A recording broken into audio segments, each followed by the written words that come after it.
राजनेताओं से लेकर जो इसका उपयोग जनता की राय को प्रभावित करने के लिए करते हैं, सेल्स पर्सन तक जो इसका उपयोग सौदों को बंद करने के लिए करते हैं, हेरफेर एक शक्तिशाली उपकरण है जिसका उपयोग अच्छे या बुरे के लिए किया जा सकता है।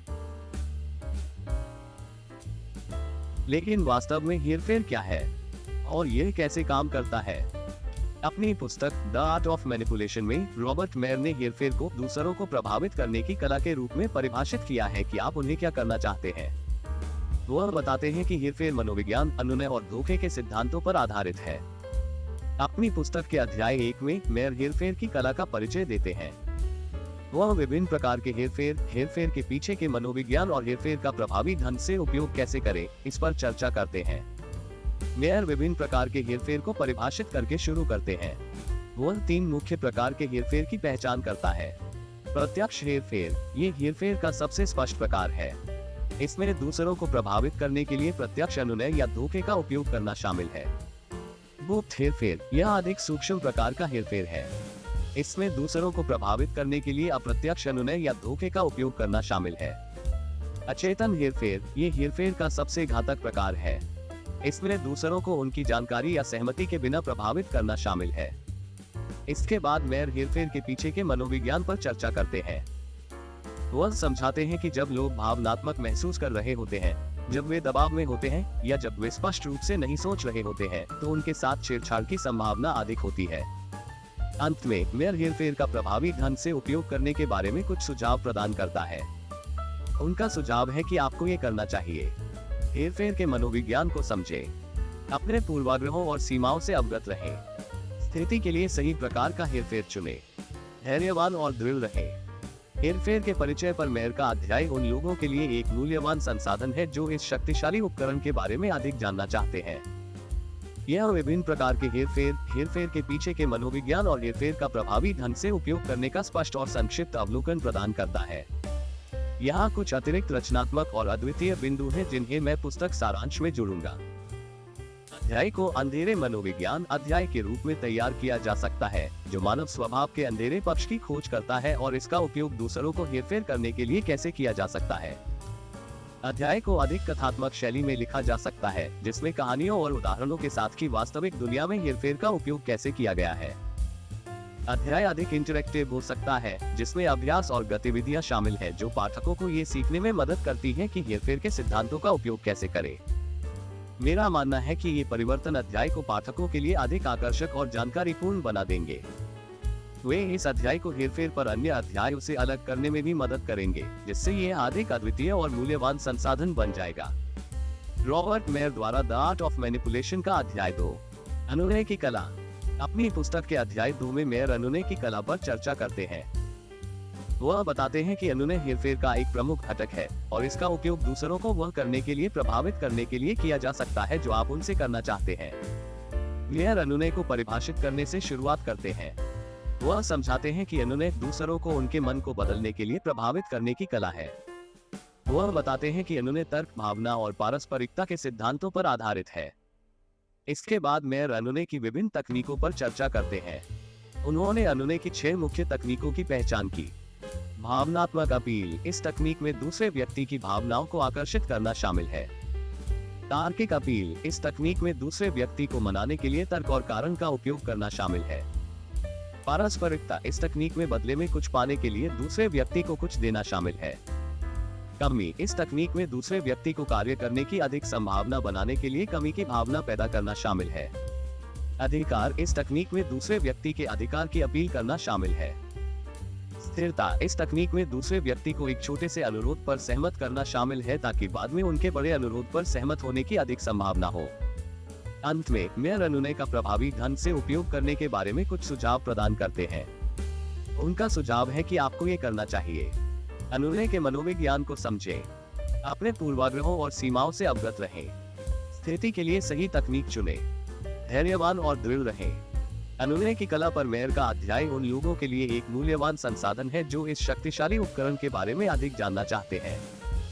यह अनुनय की विभिन्न तकनीकों का स्पष्ट और संक्षिप्त अवलोकन प्रदान करता है और उनका प्रभावी ढंग से उपयोग कैसे करें।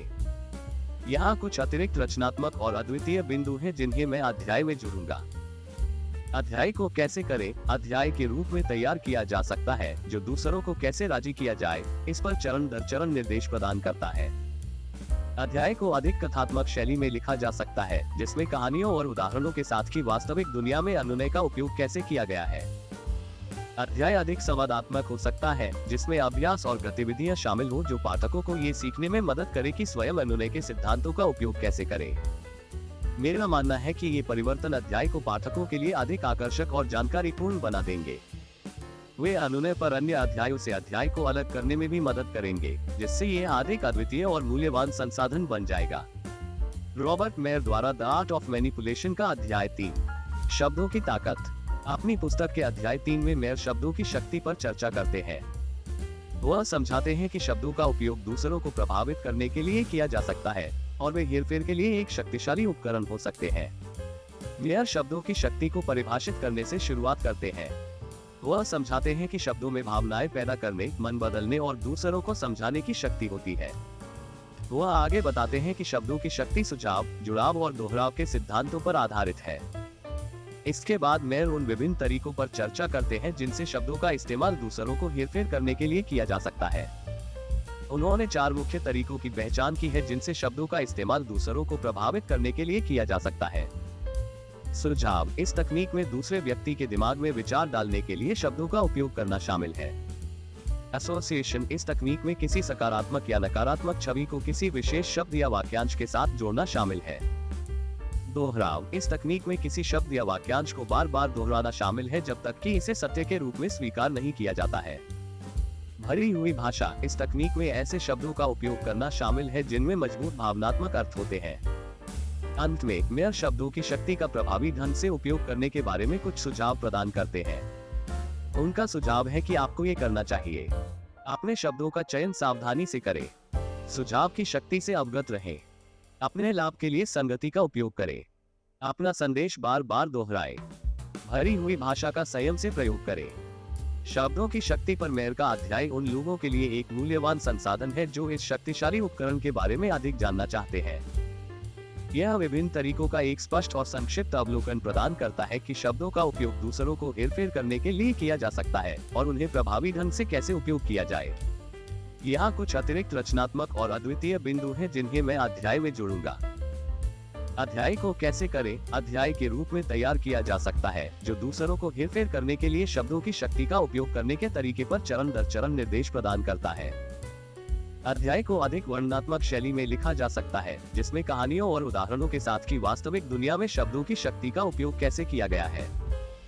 अध्याय अधिक संवादात्मक हो सकता है जिसमें अभ्यास और गतिविधियां शामिल हो जो पाठकों को ये सीखने में मदद करे कि शब्दों की शक्ति का उपयोग कैसे करें। मेरा मानना है कि ये परिवर्तन अध्याय को पाठकों के लिए अधिक आकर्षक और जानकारीपूर्ण बना देंगे। वे शब्दों की शक्ति पर अध्याय को अन्य अध्यायों से अलग करने में भी मदद करेंगे जिससे ये अधिक अद्वितीय और मूल्यवान संसाधन बन जाएगा। रॉबर्ट मेयर द्वारा द आर्ट ऑफ मैनिपुलेशन का अध्याय 4, हेरफेर का मनोविज्ञान। अपनी पुस्तक के अध्याय 4 में मेयर ने हेरफेर के मनोविज्ञान पर चर्चा की है। वह समझाते हैं कि जब लोग भावनात्मक महसूस कर रहे होते हैं, जब वे दबाव में होते हैं या जब वे स्पष्ट रूप से नहीं सोच रहे होते हैं तो उनके साथ छेड़छाड़ की संभावना अधिक होती है। मेयर ने हेरफेर के मनोविज्ञान को परिभाषित करके शुरुआत की। वह बताते हैं कि हेरफेर सामाजिक प्रभाव, अनुनय और धोखे के सिद्धांतों पर आधारित है। इसके बाद मेयर उन विभिन्न तरीकों पर चर्चा करते हैं जिनसे लोगों को बरगलाया जा सकता है। वह 3 मुख्य तरीकों की पहचान करता है जिनसे लोगों को बरगलाया जा सकता है। भावनात्मक हेरफेर, इस तकनीक में दूसरे व्यक्ति की भावनाओं को आकर्षित करना शामिल है। संज्ञानात्मक हेरफेर, इस तकनीक में दूसरे व्यक्ति की सोच को विकृत करना शामिल है। व्यवहारिक हेरफेर, इस तकनीक में दूसरे व्यक्ति के व्यवहार को नियंत्रित करना शामिल है। अंत में मेयर खुद को हेरफेर से बचाने के बारे में कुछ सुझाव प्रदान करता है। उनका सुझाव है कि आपको ये करना चाहिए। अपनी भावनाओं के प्रति जागरूक रहें। आपको प्राप्त होने वाली जानकारी के प्रति आलोचनात्मक रहें। अपनी अंतःप्रेरणा पर भरोसा रखें। ना कहने से न डरें। हेरफेर के मनोविज्ञान पर मेयर का अध्याय उन लोगों के लिए एक मूल्यवान संसाधन है जो इस शक्तिशाली उपकरण के बारे में अधिक जानना चाहते हैं। यह उन विभिन्न तरीकों का स्पष्ट और संक्षिप्त अवलोकन प्रदान करता है जिनसे लोगों को बरगलाया जा सकता है और खुद को इससे कैसे बचाया जाए। यहाँ कुछ अतिरिक्त रचनात्मक और अद्वितीय बिंदु हैं जिन्हें मैं अध्याय में जोड़ूंगा। अध्याय को आत्मरक्षा अध्याय के रूप में तैयार किया जा सकता है, जिसमें खुद को हेरफेर से बचाने के बारे में चरण दर चरण निर्देश प्रदान किए जा सकते हैं। अध्याय को अधिक वर्णनात्मक शैली में लिखा जा सकता है, जिसमें वास्तविक दुनिया में लोगों के साथ कैसे छेड़छाड़ की गई है, इसकी कहानियां और उदाहरण हो।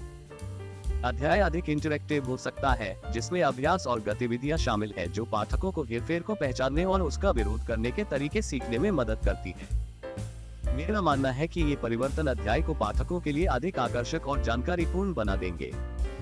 वे इस अध्याय को हेरफेर के मनोविज्ञान पर अन्य अध्यायों से अलग करने में भी मदद करेंगे, जिससे ये अधिक अद्वितीय और मूल्यवान संसाधन बन जाएगा।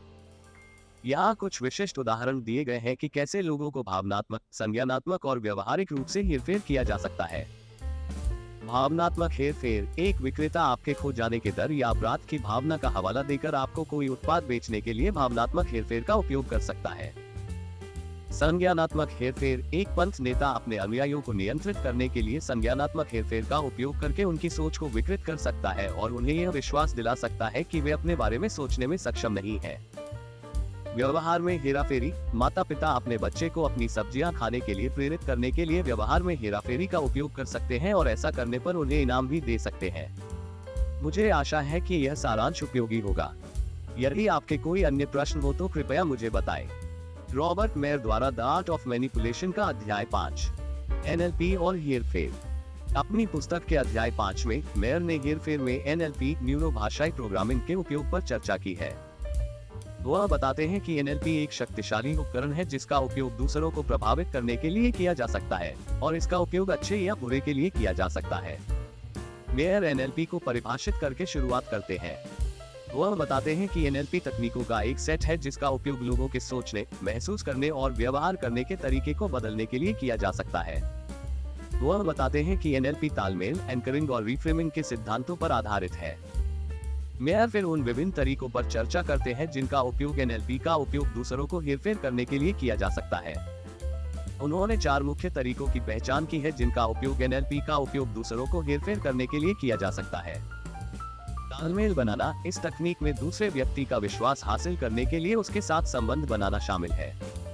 एंकरिंग: इस तकनीक में एक विशेष प्रतिक्रिया को एक विशेष उत्तेजना के साथ जोड़ना शामिल है। रिफ्रेमिंग: इस तकनीक में दूसरे व्यक्ति की किसी स्थिति को देखने के तरीके को बदलना शामिल है। निहितार्थ: इस तकनीक में स्पष्ट रूप से कहे बिना दूसरे व्यक्ति को कुछ सुझाव देना शामिल है। अंत में मेयर खुद को NLP हेरफेर से बचाने के बारे में कुछ सुझाव प्रदान करते हैं। उनका सुझाव है कि आपको ये करना चाहिए: NLP की तकनीकों से अवगत रहें, ना कहने से न डरे, अपनी अंतःप्रेरणा पर भरोसा रखें। NLP और हेरफेर पर मेयर का अध्याय उन लोगों के लिए एक मूल्यवान संसाधन है जो इस शक्तिशाली उपकरण के बारे में अधिक जानना चाहते हैं। यह विभिन्न तरीकों का एक स्पष्ट और संक्षिप्त अवलोकन प्रदान करता है कि NLP का उपयोग दूसरों को हेरफेर करने के लिए किया जा सकता है और खुद को इससे कैसे बचाया जाए। यहाँ कुछ अतिरिक्त रचनात्मक और अद्वितीय बिंदु हैं जिन्हें मैं अध्याय में जोड़ूंगा। अध्याय को आत्मरक्षा अध्याय के रूप में तैयार किया जा सकता है, जिसमें NLP हेरफेर से खुद को बचाने के बारे में चरण दर चरण निर्देश प्रदान किया जा सकता है। अध्याय को अधिक कथात्मक शैली में लिखा जा सकता है, जिसमें वास्तविक दुनिया में NLP का उपयोग कैसे किया गया है इसकी कहानियों और उदाहरणों के साथ।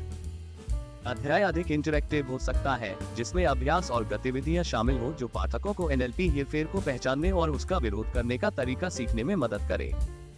मेरा मानना है कि ये परिवर्तन अध्याय को पाठकों के लिए अधिक आकर्षक और जानकारीपूर्ण बना देंगे। वे इस अध्याय को NLP पर अन्य अध्यायों से अलग करने में भी मदद करेंगे, जिससे ये अधिक अद्वितीय और मूल्यवान संसाधन बन जाएगा। रॉबर्ट मेयर द्वारा द आर्ट ऑफ मैनिपुलेशन का अध्याय 6, हेरफेर का स्याह पक्ष। अपनी पुस्तक के अध्याय 6 में मेयर ने हेरफेर के अंधेरे पक्ष पर चर्चा की है।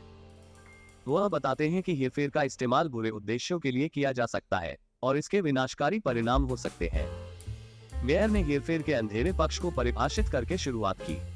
वह बताते हैं कि हेरफेर का काला पक्ष दूसरों को नुकसान पहुंचाने या उनका शोषण करने के लिए हेरफेर का उपयोग है। वह आगे बताते हैं कि हेरफेर का काला पक्ष अक्सर धोखे, जबरदस्ती और धमकी के सिद्धांतों पर आधारित होता है।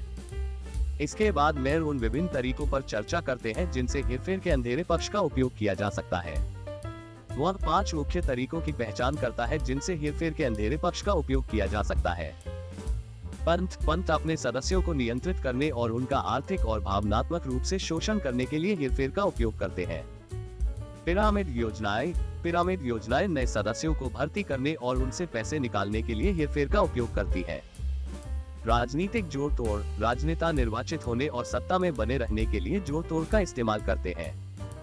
कॉर्पोरेट हेरफेर, निगम उत्पाद बेचने और मुनाफा बढ़ाने के लिए हेरफेर का उपयोग करते हैं।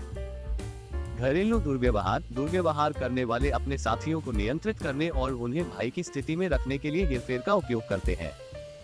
अंत में मेयर हेरफेर के अंधेरे पक्ष से खुद को बचाने के बारे में कुछ सुझाव प्रदान करता है। उनका सुझाव है कि आपको ये करना चाहिए।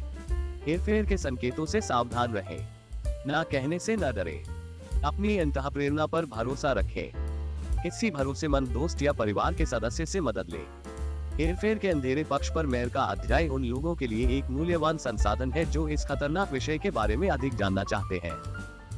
यह विभिन्न तरीकों का एक स्पष्ट और संक्षिप्त अवलोकन प्रदान करता है कि हेरफेर के अंधेरे पक्ष का उपयोग किया जा सकता है और खुद को इससे कैसे बचाया जाए। यहाँ कुछ अतिरिक्त रचनात्मक और अद्वितीय बिंदु हैं जिन्हें मैं अध्याय में जोड़ूंगा। अध्याय को एक चेतावनी अध्याय के रूप में तैयार किया जा सकता है जो हेरफेर के अंधेरे पक्ष से खुद को बचाने के बारे में चरण दर चरण निर्देश प्रदान करता है। ट्वीट अध्याय को अधिक कथात्मक शैली में लिखा जा सकता है जिसमें कहानियों और उदाहरणों के साथ की वास्तविक दुनिया में हेरफेर के अंधेरे पक्ष का उपयोग कैसे किया गया है। अध्याय अधिक इंटरैक्टिव हो सकता है जिसमें अभ्यास और गतिविधियां शामिल हो जो पाठकों को ये सीखने में मदद करे कि हेरफेर के अंधेरे पक्ष को कैसे पहचाने और उसका विरोध करे। मेरा मानना है कि ये परिवर्तन अध्याय को पाठकों के लिए अधिक आकर्षक और जानकारीपूर्ण बना देंगे। वे हेरफेर के अंधेरे पक्ष पर अध्याय को अन्य अध्यायों से अलग करने में भी मदद करेंगे जिससे ये अधिक अद्वितीय और मूल्यवान संसाधन बन जाएगा। रॉबर्ट मेयर द्वारा द आर्ट ऑफ मैनिपुलेशन का अध्याय 7 हेरफेर की नैतिकता। अपनी पुस्तक के अध्याय 7 में मेयर ने हेरफेर की नैतिकता पर चर्चा की है। वह समझाते हैं कि हेरफेर का उपयोग अच्छे या बुरे के लिए किया जा सकता है और हेरफेर के उपयोग के नैतिक निहितार्थों के बारे में जागरूक होना महत्वपूर्ण है। मेयर ने हेरफेर की नैतिकता को परिभाषित करके शुरुआत की। वह बताते हैं कि हेरफेर की नैतिकता हेरफेर का उपयोग करने के नैतिक निहितार्थों का अध्ययन है। वह आगे बताते हैं कि हेरफेर की नैतिकता अक्सर सहमति, निष्पक्षता और नुकसान के सिद्धांतों पर आधारित होती है। इसके बाद मेयर हेरफेर पर विभिन्न नैतिक दृष्टिकोणों पर चर्चा करते हैं। वह हेरफेर पर 3 मुख्य नैतिक दृष्टिकोणों की पहचान करता है। डिओन्टोलॉजिकल एथिक्स ये परिप्रेक्ष्य तर्क देता है कि परिणामों की परवाह किए बिना हेरफेर हमेशा गलत होता है। परिणामवादी नैतिकता ये परिप्रेक्ष्य तर्क देता है कि हेरफेर केवल तभी गलत है जब इसके नकारात्मक परिणाम हो। सद्गुण नैतिकता ये परिप्रेक्ष्य तर्क देता है कि हेरफेर गलत है यदि यह ईमानदारी, सत्यनिष्ठा और सम्मान के गुणों के अनुरूप नहीं है।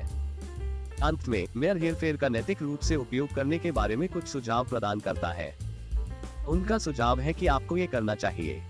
हेरफेर का उपयोग केवल तभी करें जब यह आवश्यक हो। हेरफेर का उपयोग केवल उस तरीके से करें जो उचित हो और दूसरों को नुकसान नहीं पहुंचाता। अपने इरादों के प्रति ईमानदार रहें और सुनिश्चित करें कि दूसरा व्यक्ति चालाकी के लिए सहमति दे। हेरफेर की नैतिकता पर मेयर का अध्याय उन लोगों के लिए एक मूल्यवान संसाधन है जो इस जटिल विषय के बारे में अधिक जानना चाहते हैं। ये हेरफेर पर विभिन्न नैतिक दृष्टिकोणों का एक स्पष्ट और संक्षिप्त अवलोकन प्रदान करता है और नैतिक रूप से हेरफेर का उपयोग कैसे करें। यहाँ कुछ अतिरिक्त रचनात्मक और अद्वितीय बिंदु हैं जिन्हें मैं अध्याय में जोड़ूंगा। अध्याय को बहस अध्याय के रूप में तैयार किया जा सकता है जो हेरफेर पर विभिन्न नैतिक दृष्टिकोण प्रस्तुत करता है और पाठकों को स्वयं निर्णय लेने की अनुमति देता है कि वे किस परिप्रेक्ष्य से सहमत हैं। अध्याय को अधिक वर्णनात्मक शैली में लिखा जा सकता है जिसमें कहानियों और उदाहरणों के साथ वास्तविक दुनिया में हेरफेर की नैतिकता पर कैसे बहस हुई है। अध्याय अधिक संवादात्मक हो सकता है जिसमें अभ्यास और गतिविधियां शामिल हो जो पाठकों को हेरफेर के उपयोग के नैतिक निहितार्थों के बारे में गंभीर रूप से सोचने में मदद करे। मेरा मानना है कि ये परिवर्तन अध्याय को पाठकों के लिए अधिक आकर्षक और जानकारीपूर्ण बना देंगे।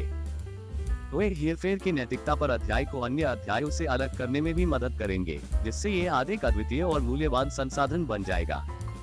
रॉबर्ट मेयर द्वारा द आर्ट ऑफ मैनिपुलेशन का अध्याय 8 हेरफेर का भविष्य। अपनी पुस्तक के अध्याय 8 में मेयर ने हेरफेर के भविष्य पर चर्चा की है। वह बताते हैं कि हेरफेर तेजी से परिष्कृत होता जा रहा है और यह जानना महत्वपूर्ण है कि आधुनिक दुनिया में हेरफेर का उपयोग किस तरह से किया जा रहा है।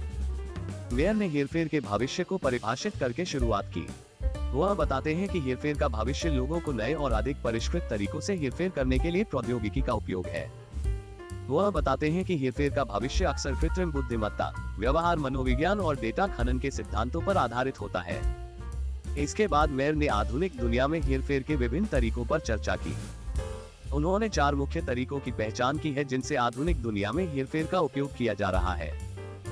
सोशल मीडिया प्लेटफॉर्म का उपयोग व्यक्तिगत विज्ञापनों और सामग्री के माध्यम से लोगों को लक्षित करके हेरफेर करने के लिए किया जाता है। ऑनलाइन शॉपिंग, ऑनलाइन खुदरा विक्रेताओं का उपयोग मूल्य निर्धारण और कमी जैसी तकनीकों का उपयोग करके लोगों को हेरफेर करने के लिए किया जाता है। राजनीतिक अभियानों का उपयोग भय फैलाने और भावनाओं को भड़काने जैसी तकनीकों का उपयोग करके लोगों को बरगलाने के लिए किया जाता है। साइबर बुलिंग का उपयोग धमकी और अपमान जैसी तकनीकों का उपयोग करके अपने पीड़ितों को हेरफेर करने के लिए किया जाता है।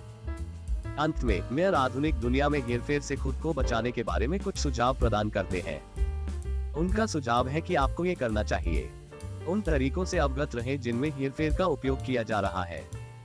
आपको प्राप्त होने वाली जानकारी के प्रति आलोचनात्मक रहें। अपनी अंतःप्रेरणा पर भरोसा रखें, ना कहने से न डरें। हेरफेर के भविष्य पर मेयर का अध्याय उन लोगों के लिए एक मूल्यवान संसाधन है जो इस महत्वपूर्ण विषय के बारे में अधिक जानना चाहते हैं। यह आधुनिक दुनिया में हेरफेर के विभिन्न तरीकों का एक स्पष्ट और संक्षिप्त अवलोकन प्रदान करता है और खुद को इससे कैसे बचाया जाए। यहाँ कुछ अतिरिक्त रचनात्मक और अद्वितीय बिंदु हैं जिन्हें मैं अध्याय में जोड़ूंगा। अध्याय को एक चेतावनी अध्याय के रूप में तैयार किया जा सकता है जो आधुनिक दुनिया में हेरफेर से खुद को बचाने के बारे में चरण दर चरण निर्देश प्रदान करता है। अध्याय को अधिक वर्णनात्मक शैली में लिखा जा सकता है जिसमें कहानियों और उदाहरणों के साथ की वास्तविक दुनिया में हेरफेर का उपयोग कैसे किया गया है। अध्याय अधिक संवादात्मक हो सकता है जिसमें अभ्यास और गतिविधियां शामिल हो जो पाठकों को ये सीखने में मदद करे कि आधुनिक दुनिया में हेरफेर को कैसे पहचाना जाए और उसका विरोध कैसे किया जाए। मेरा मानना है कि ये परिवर्तन अध्याय को पाठकों के लिए अधिक आकर्षक और जानकारीपूर्ण बना देंगे। वे हेरफेर के भविष्य पर अध्याय को अन्य अध्यायों से अलग करने में भी मदद करेंगे जिससे ये अधिक अद्वितीय और मूल्यवान संसाधन बन जाएगा। रॉबर्ट मेयर द्वारा हेरफेर की कला। निष्कर्ष, हेरफेर की कला। अपनी पुस्तक के अध्याय 9 में मेयर ने पुस्तक के मुख्य बिंदुओं का सारांश देकर और हेरफेर की कला पर कुछ अंतिम विचार प्रस्तुत करते हुए निष्कर्ष निकाला। मेयर पुस्तक के मुख्य बिंदुओं को सारांशित करके शुरुआत करते हैं। उन्होंने दोहराया कि हेरफेर एक शक्तिशाली उपकरण है जिसका उपयोग अच्छे या बुरे के लिए किया जा सकता है। उन्होंने ये भी दोहराया कि हेरफेर के विभिन्न तरीकों के बारे में जागरूक होना और खुद को इससे बचाने में सक्षम होना महत्वपूर्ण है। इसके बाद मेयर हेरफेर की कला पर कुछ अंतिम विचार प्रस्तुत करते हैं। उनका तर्क है कि हेरफेर मानव संपर्क का एक स्वाभाविक हिस्सा है और यह हमेशा एक बुरी बात नहीं है। उनका ये भी तर्क है कि हेरफेर का नैतिक रूप से उपयोग करना और दूसरों के अधिकारों का सम्मान करना महत्वपूर्ण है। अंत में मेयर पाठक के सामने एक चुनौती छोड़ जाता है। वह पाठक से यह विचार करने के लिए कहता है कि वे दुनिया को एक बेहतर जगह बनाने के लिए हेरफेर के अपने ज्ञान का उपयोग कैसे कर सकते हैं। यहाँ कुछ अतिरिक्त रचनात्मक और अद्वितीय बिंदु हैं जिन्हें मैं अध्याय में जोड़ूंगा।